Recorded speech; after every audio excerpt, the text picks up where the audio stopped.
everyone, and welcome to our webinar today. We have Abdel here, who is a support engineer with Grandstream, and he will be doing the presentation. Before we get started, I just wanted to advise you that if you have any questions throughout the presentation, please write them in the question box, and we will get them answered to you after the presentation is complete. We also will have this webinar recorded to go back and view, and I will just go ahead and hand it over to Abdel to go ahead and begin. All right, thank you, Angela. Hello, everyone, and thank you for joining our webinar today about Grandstream access point, GWN7610. Again, my name is Abdel, and I'm glad to present the GWN and its available features. So before we start digging into the web interface of GWN, I have a few slides that I would like to show you. They basically summarize the specs and the capabilities of GWN.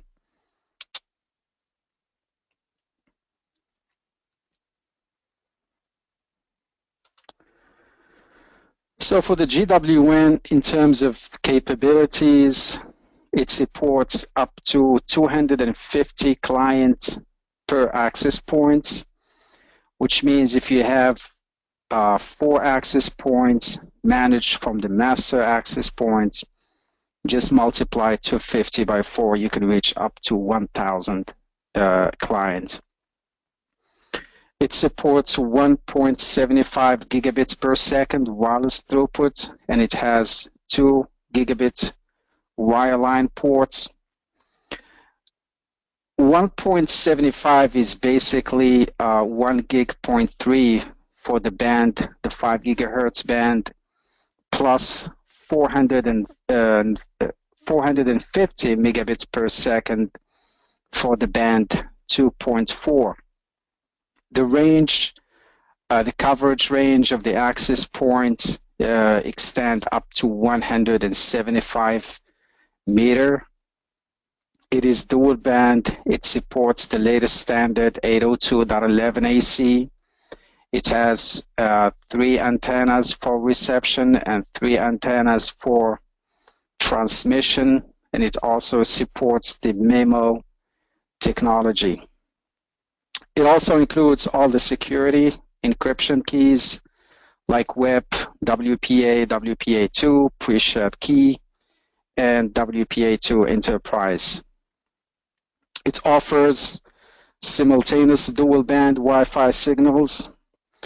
And one of the best features about the GWN7610 is that it has an embedded controller that you can use from the master access point, which gives you the capability to auto-discover other APs and then pair them to the master access point. You can actually pair up to 50 GWN7610 to the master GWN and just manage them from one interface of the master AP. So we talked about the range. It's 175 meters. Another nice feature about the GWN7610 is that it supports 16 SSIDs per GWN7610. You can increase that number if you have more GWNs in your network. And I mentioned this already. It's a dual band. It supports the 5 gigahertz and 2.4 gigahertz. It is equipped with Kensington lock mount for added anti-theft protection. And as we mentioned earlier, it supports up to 250 concurrent clients per device. This is the chart for specifications related to GWN. It supports all the standards, A, B, G, N, and AC. It has 3 antennas for the band 2.4 gigahertz and 3 antennas for 5 gigahertz. Since we support the 802.11 AC, the throughput can reach up to 1.3 gigabits per second. And for the 2.4, we can reach a throughput of up to 450 megabits per second. So the max power of the GWN is 26 dBm, and as a channel bandwidth for the 2.4 gigahertz, it gives you option between 20 and 40 megahertz, and for the band 5 gigs, it gives you the option to choose either 20, 40, or 80 megahertz per second.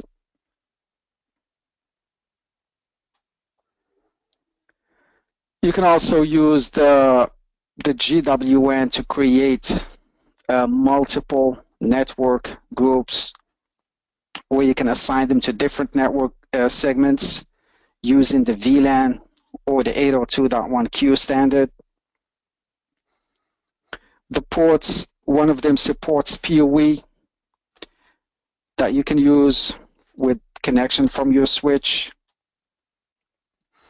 This is just basic information about the difference between 2.4 and 5 gigahertz.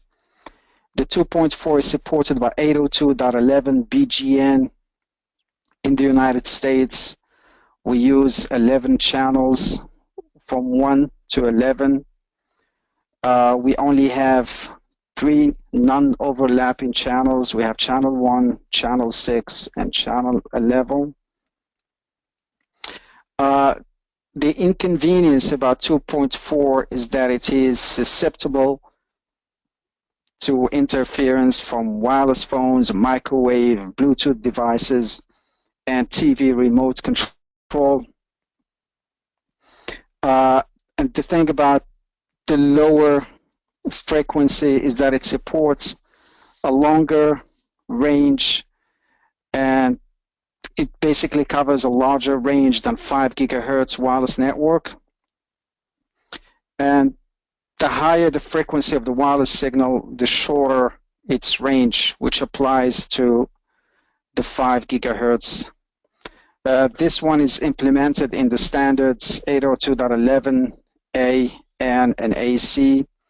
It has more numbers of non-overlapping channels. It goes up to 24 megahertz channels in USA, and of course it has a shorter range when compared to 2.4. This is a basic screenshot from the built-in controller on the GWN. As I mentioned earlier, you can use it to connect up to 50 other GWNs and manage them from one interface of the master GWN. When you use the GWN in your network environment, you will need to have a DHCP server available because the GWN does not provide DHCP service. So if you would like to log in for the first time to the GWN, when you just plug it in using the PoE or the PSU that comes with the access point, you have two options to log into the web interface. You can use one of the Grandstream discovery tool for GWN. It is available on the Grandstream website and their support tools. There is a tool there, just click on it, then it's going to detect all the GWNs in your network. If you don't have, or if you don't want to install the tool, all the access points, they come with the MAC address marked in the back of the device. You can simply log in to the web interface of the GWN just by typing https://GWN_ and then the MAC address.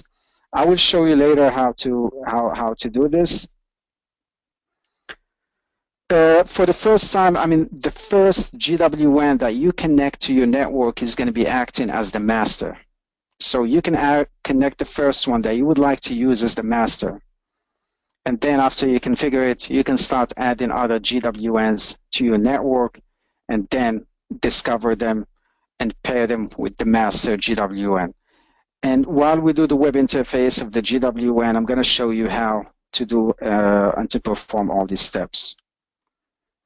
So this is just an example of how you can use the GWN as a standalone access point, which means you can only use one access point with multiple SSIDs.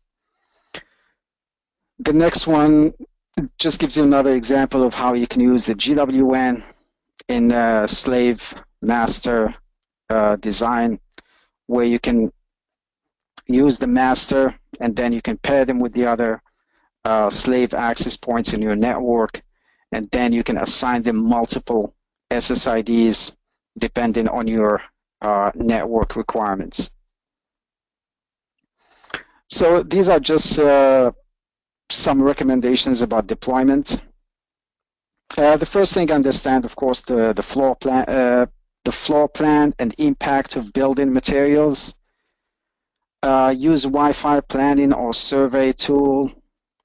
Fine-tune the channel and TX power selection to minimize interference. This is actually one of the nicest features on the GWN. You can set it up to auto-assign or choose the channel that you would like your clients to use.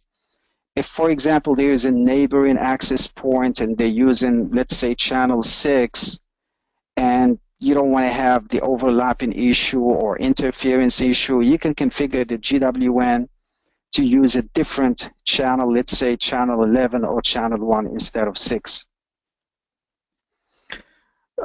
There's also the option to fine-tune minimum RSSI setting to force low signal client to move, which means you can set the minimum, which means when the signal reaches that minimum, you can just disconnect any devices or any clients that are trying to connect to the access point. This is good in scenario where you have the access point in your building, but people can still see the SSID of your access point from outside the building. So to prevent them from connecting using your access point, you can just increase the RSSI so that even if they see the SSID, they will not be able to connect to your access point.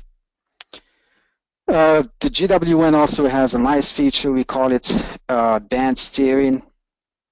And basically what it does when you have clients that support dual band 2.4 and 5 gigahertz, by checking that setting, you tell the access point to direct those clients to use the 5 gigahertz band, and just so it's basically you put more clients on the 5 gigahertz instead of 2.4, because 5 gigahertz of course has a lot of benefits when compared to 2.4, especially the fast data stream.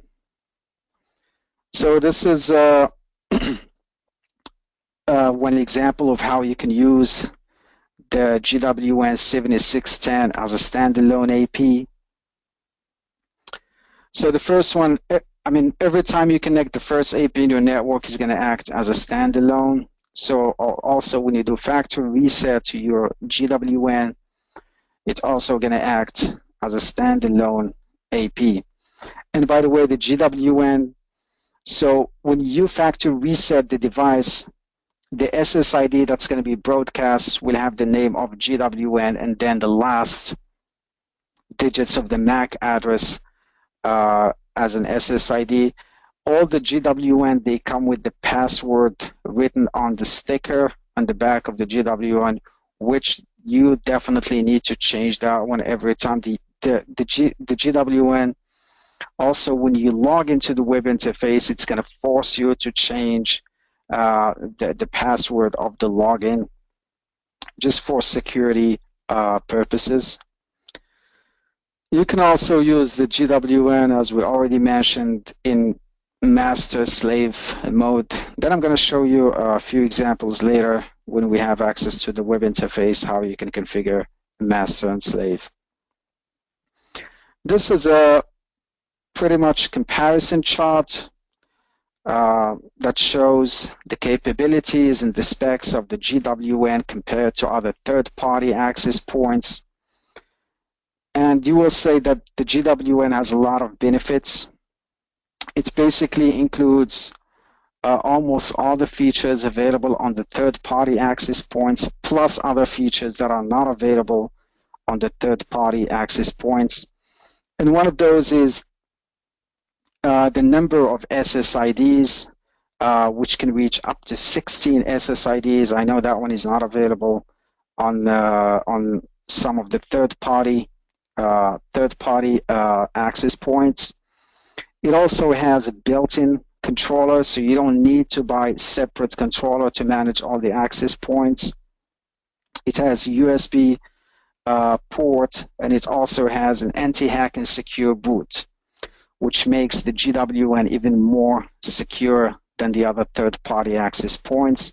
And in terms of retail price, it is very competitive, and the price is just very affordable compared to the other third-party devices. So now that we finished with these slides, I'm just going to go ahead and log into one of the GWN so I can just show you the interface and how you can manage from the web interface of the GWN.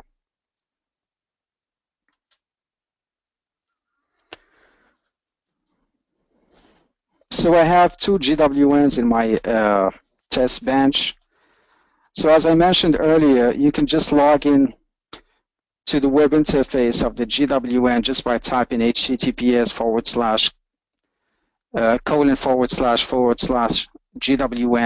_ and then put the MAC address of your access point. Every access point has its own and unique MAC address in the back of the access points.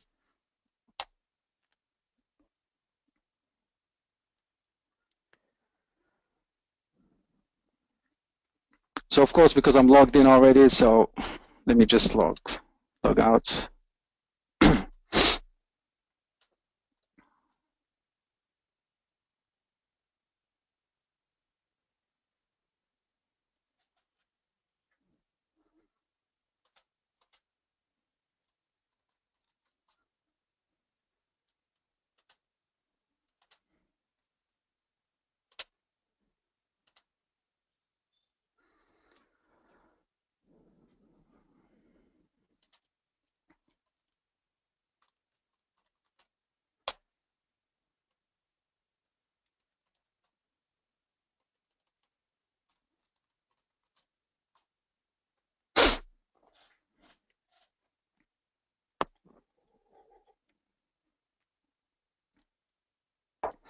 So when you log into the web interface of the GWN7610, it gives you the option whether you want to set up the access point from the setup wizard, or you can just close that one and go straight to the web access and access all the menus and then configure the settings depending on your requirements.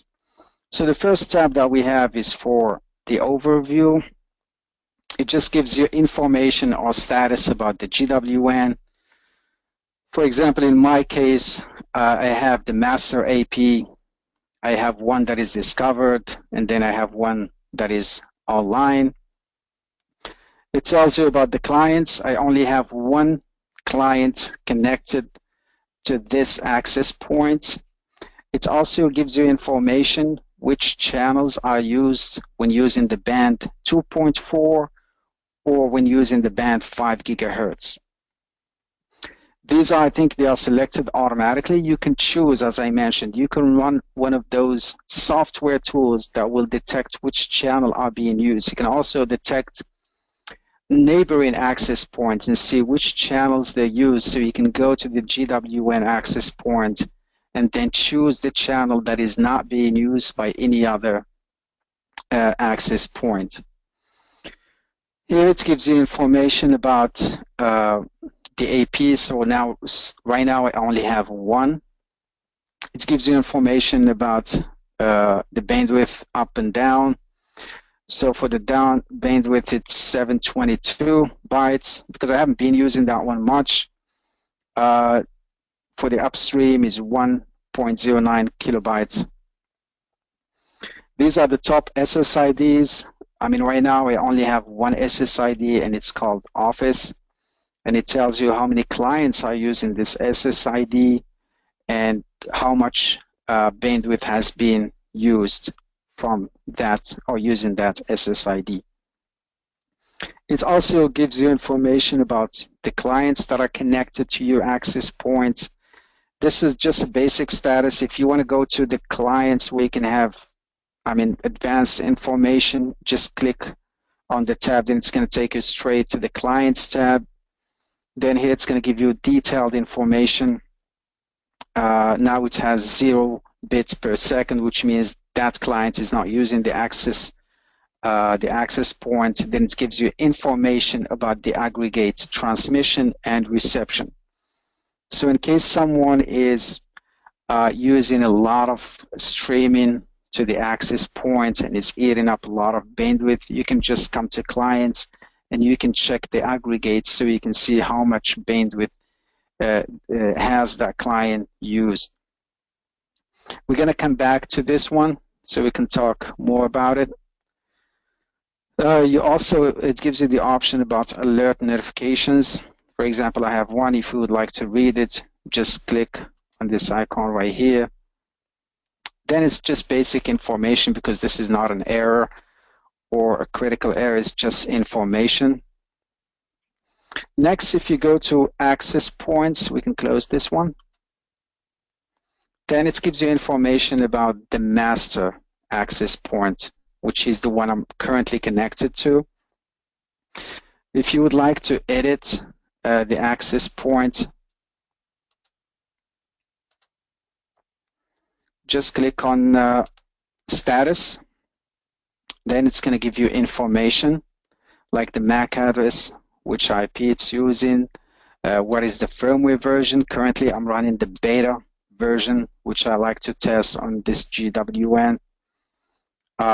It tells you also if it's using the PoE and what is I'm connected to a gigabit Ethernet cable. So I'm getting 1000 megabits.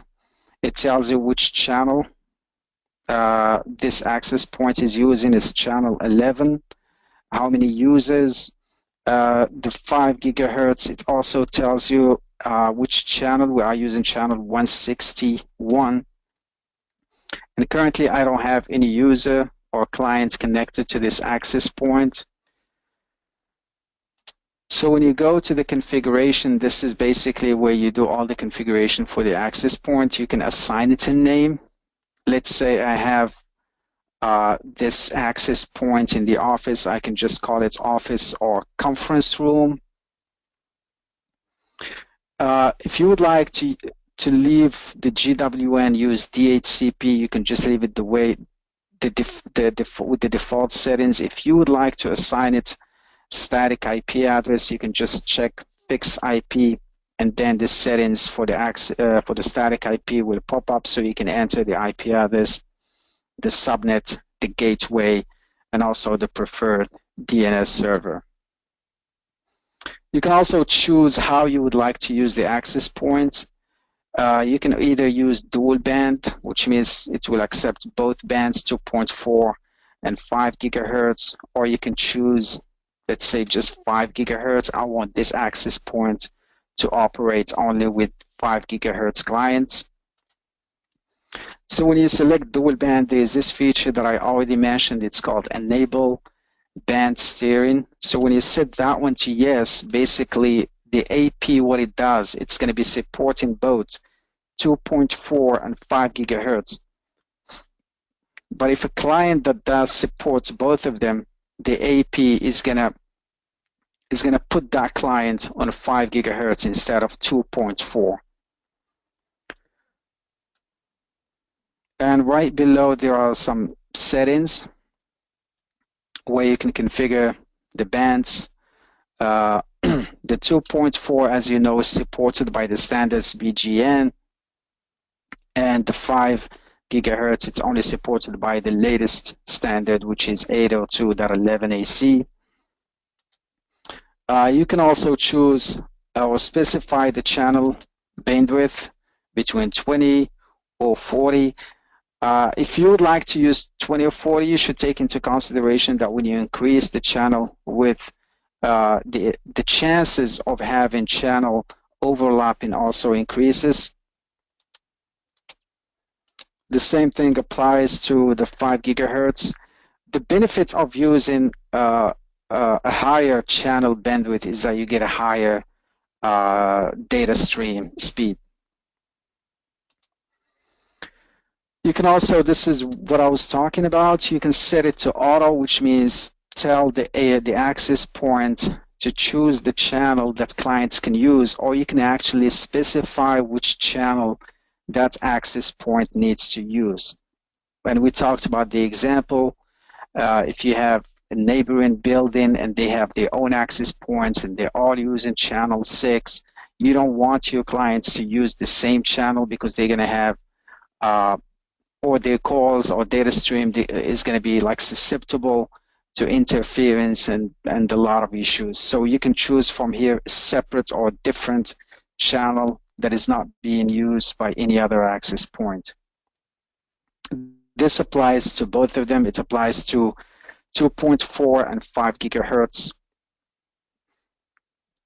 You can also specify the radio power in case you have, let's say you have the access point inside a small room. You don't have to set the radio power to high. You can decrease that one to low so that the SSID and the signal is not going to be broadcast beyond the small room.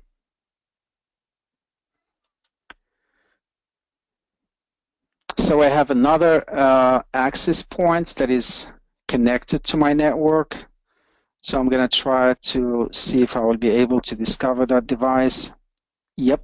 So when you click on Discover AP, what it does, this is the master. Let's go back here. This is the master. Then it's going to discover any GWN access point that is in the same network environment. So if I click on Discover AP, you will notice that I already have another GWN that is in my network.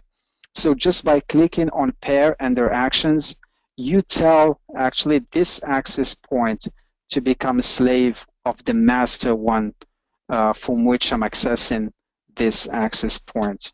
So just by clicking pair, the two GWNs will pair, then the master GWN will provision all the settings. It's automatic provisioning. It's going to provision it to the second access point. You can also pair it and unpair it in case you want to remove an access point from your network just by clicking on unpair this setting. It's going to be unpaired. You can also access the edit page, and then you can also do the same thing that we did with the master access point.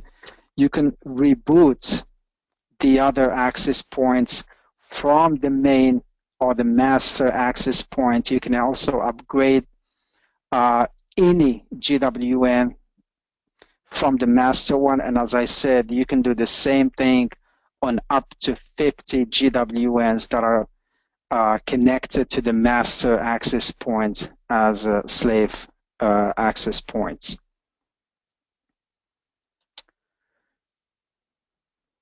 You can select, check the boxes and then click on upgrade. Then it's going to upgrade all of them without having to go to each GWN and access its web interface. If you have multiple, let's say you have 50 access points and you would like just to have access to one of those access points, GWNs, you can just put the MAC address of the GWN that you're looking for and then search, then it's going to display it for you so you can edit it and pair it or do whatever configuration you want to do with it. So the next tab is about the network group. By default, the master access point has group 0 as a network group. You can edit it. You can add a new network group. You can give it a name. Let's say this is only for guests. You can call it guest. You can enable this network group. We can call it network group actually, or network segment. You can enable it and disable it by checking or unchecking this box. You can also assign it VLAN in case you are using VLAN in your environment, and just put the VLAN number to which you want this network group to be assigned. Then you go to the Wi-Fi settings. This is a setting to enable the Wi-Fi or disable it. You can choose the SSID that you would like to give it to your users. Let's call it guest at GS. You can also hide the SSID. So when you hide the SSID, basically the SSID is not broadcast. So whoever want to connect to this network segment, they need to have the SSID and then the password associated with the SSID, and this is something that they have to do manually. And below you have the security settings, like for encryption. You can use WPA web. We strongly recommend to use WPA tool because that's the strongest. It has the strongest encrypting algorithm, and it just gives you the information or choices if you want to use the IES or IES TKIP. You can also use MAC filtering just by whitelisting all the MAC address of the devices that can access or use this access point, or you can also blacklist. It gives you a lot of options. There's also another security feature here. We call it client isolation. And basically what it does, let's say you have guests, let's say you're using only one access point and you're using two SSIDs on the same access point. By checking this setting right here, you basically tell the clients, or you block the clients from talking to each other. So they can only go through the gateway, which means if I am connected, if client A and client B are both connected using the same SSID and I have that feature checked, that means A will not be able to talk to B.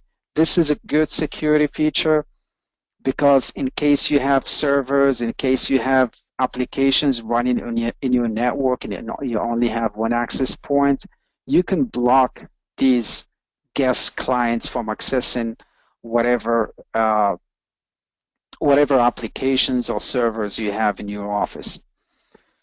So when you enable this one, the client isolation, you need to include the MAC address of your gateway or the router. So also this is one of the features that I talked about already. It's enable RSSI. So when you check enable RSSI and then you specify the DBM, what it does, any client that is connected or trying to connect to the access point and the RSSI is below whatever you have configured as a minimum, the access point will not accept the connection from that client. So it's just going to reject it. And I mentioned this scenario where you're going to need this one in case you have an access point that is broadcasting SSID beyond your building, so people on the streets can still see SSID. So you can increase that one or decrease it, adjust it to your needs and requirements. So unauthorized people will not be able to access your access point. They would be able to see the SSID, but they will not be able to connect using your access point. So when you create the network segment or the network group, you configure the settings and then you go to device membership. Since I have two access points, you can choose the ones that you want them to be in the network group. So I'm just going to put two of them since I have two access points in my network. So every time you click save, you need to apply. Click on apply. If you don't click on apply, the changes will not apply, which means they're going to be saved in the configuration, but they're not going to be taking effect. So I'm just going to click on apply. It usually takes a few seconds. It gives you information here, like the spinning wheel. That means something is still installing or uploading or downloading. A solid one means it's already ready. So the next one is the additional SSID in case you want to create multiple SSIDs. And as I mentioned, the GWN supports up to 16 SSIDs per device. So if you have 4 devices, that means 16 multiplied by 4, which is 64 SSIDs that you can have in your network. You can add SSIDs by just clicking on add, or you can edit the SSID. And then I think we went through these settings, the same settings when we were creating a network group.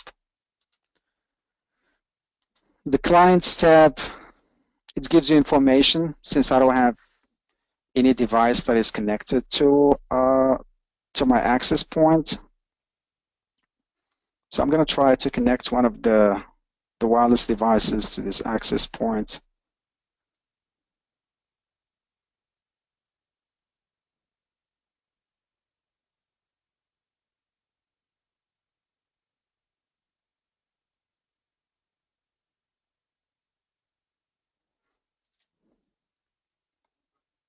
Let's go back to SSID. Let's change the password on that one.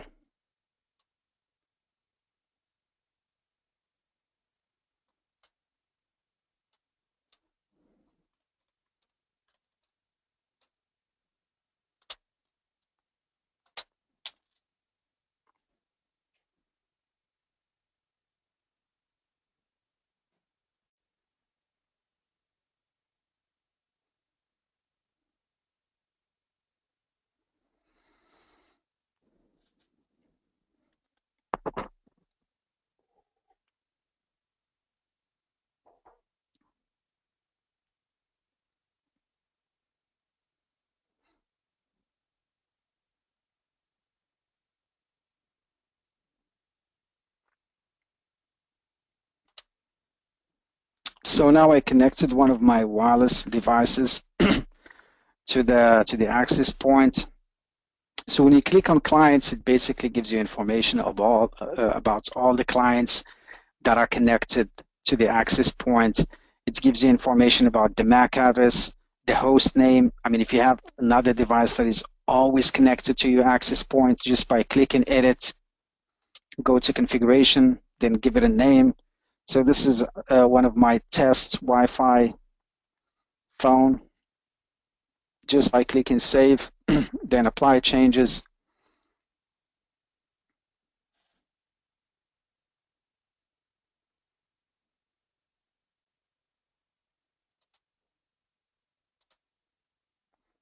So anytime this device connects to this access point or any access point in the network, it's going to have its own host name.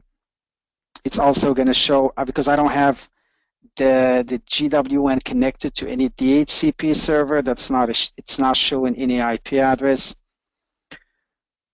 Let me just try to connect it. Probably it's going to work. No.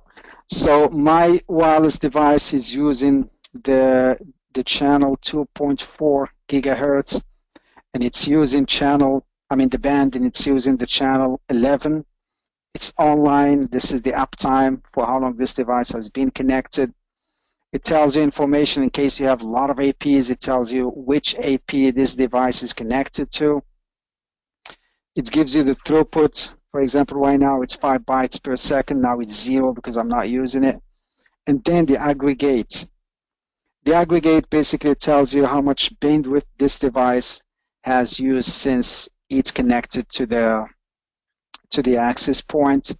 As I showed you earlier, you can edit the client settings, or in case someone who is unauthorized and is connected to your access point, just by clicking on block, you're going to block them from connecting to your access point. And then just by going to band client, you're going to see that the MAC address of the wireless device that I've been using is going to be included in the band clients. System settings, the main one is maintenance. This is where you can change the admin password and the user password.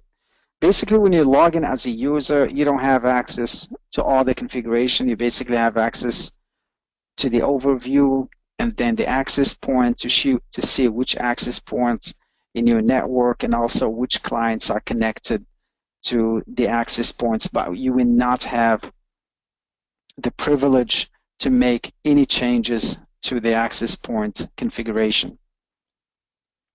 You can also configure a syslog in case you would like to take logs from the GWN. You just need to point the syslog path to whatever device or your syslog server that's going to be capturing the log. You can set the syslog level to debug info, warning, error, depending on your requirements. You can also enable SIP ALG in case you have SIP devices that are connected to your access point. You can configure the country, the time settings, the display format. And at the bottom here, you can use these settings for provisioning. So as you know, the GWN, it uses the config file in XML format. So you can authenticate, or you can just leave those blank and choose which mode you would like to use, either HTTP or TFTP or HTTPS. And here, this is where you specify the firmware server. So for Grandstream devices, you can always use firmware. That's Grandstream.com. This is the firmware server. The config server, that depends on your config server and which config server you're going to be using. You can also use those settings at the bottom. In case you would like to upgrade, just clicking on upgrade, it's going to upgrade the system using whatever information you entered above. You can download the configuration in case you have GWN7610 in one network and then you would like to take the same settings and upload them on another GWN on a different network. Just click on download, then it's going to download the XML format of the configuration of the GWN. So when you go to the other device, you're going to do the opposite thing, upload, then look for the file, then upload it to the GWN. You can reboot the GWN from the web interface. You can factory reset it from the web interface. There's also a nice feature of the GWN, which is the capture. The GWN has a built-in Wireshark into it, but you need for the debug to work, you need to have a USB drive connected to the GWN so that all the capture will be stored in the USB drive, because the capture cannot be stored on the internal storage of the GWN. So basically, just give it a name, any name that's going to help you distinguish between the captures. You can choose the interface. The interface basically is the network group or the network segments that we were creating while working with network group. Then the device is the USB drive. So I have one. It's a generic flash disk partition 0. So all the capture is going to be stored in the USB drive. You can specify the size of the capture, which means when it reaches, let's say, 10 megabytes, you want it to overwrite itself and start taking captures again. You can specify also to filter by the source port or the destination port. You can also use the IP or destination IP. It's a nice feature. So once you're done with your filtering and you put all your requirements in there, just start the trace. Then the GWN will be capturing. It's like a trace. It's a Wireshark trace. So whenever you're done, you can just go ahead, stop it. Then it's going to show up at the bottom. So just by clicking on archive and download, you will be able to download the trace from the GWN and open it with Wireshark, so you can analyze it. This is one of the features that were just added. It's SNMP that's going to be supported. I mean, the interface is there, but it's going to be supported in the next firmware release. So you have all the information how to set up SNMP. So I think we pretty much went through all the settings and all the specs and capabilities of GWN. If you guys have any questions, please feel free to ask them, and I will be glad to answer and give you, and answer the questions with.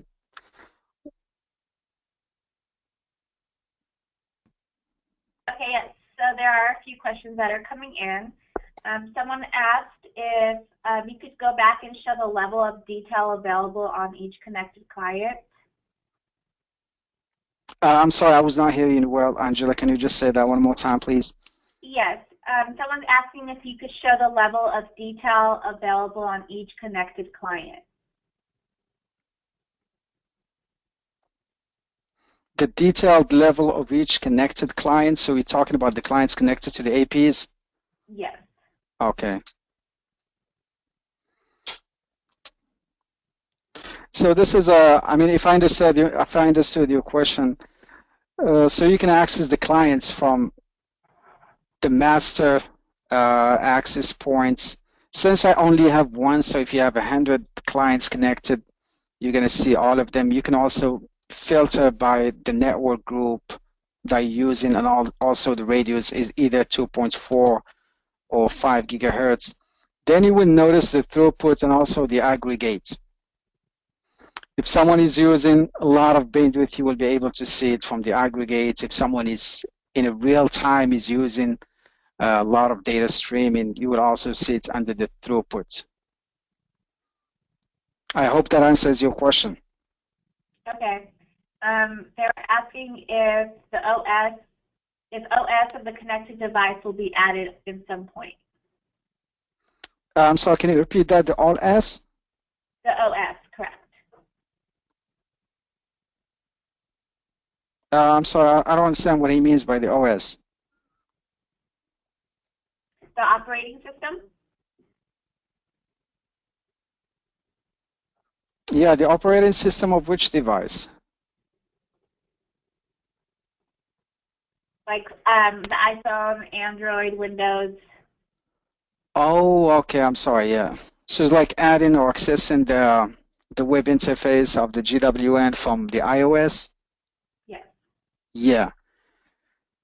I think currently you can access the GWN from Android.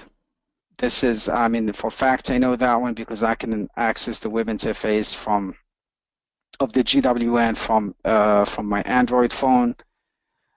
About iPhone, iOS, I'm not sure, but I think it should work. There's no way why it should not work. Because you can, because I have an iMac and I can access the web interface of the GWN, so I don't think that should be a problem with iPhone, iOS. Okay.